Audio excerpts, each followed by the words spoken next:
আসসালামু আলাইকুম, কেমন আছেন সবাই? রুম্পাস ক্রিয়েটিভ ব্লগসে স্বাগতম। আজকে আমি আপনাদের খানমানের পাতা ভর্তা করা দেখাবো। চলুন তাহলে শুরু করা যাক। প্রথমে খানমানের পাতাগুলো ভালোভাবে কেটে ধুয়ে নিয়েছি। এরপরে কাঁচামরিচ দিয়ে দিলাম, পেঁয়াজ কুচি দিয়ে দিলাম, রসুন কুচি দিয়ে দিলাম, পরিমাণ মতো লবণ দিয়ে দিলাম। এরপর সিদ্ধ হওয়া পর্যন্ত অপেক্ষা করব। দেখেন সিদ্ধ হয়ে গিয়েছে। এরপর আমি অন্য কড়াইতে একটু তেল দিয়ে নিয়েছি, পেঁয়াজ কুচি দিয়ে দিয়েছি, রসুন কুচি দিয়েছি।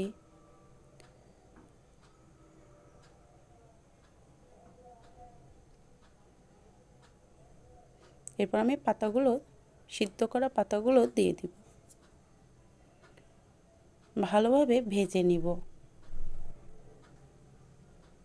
ভাজা হয়ে গিয়েছে। এরপর আমি একটা চিংড়ি মাছ ভেজে দিব।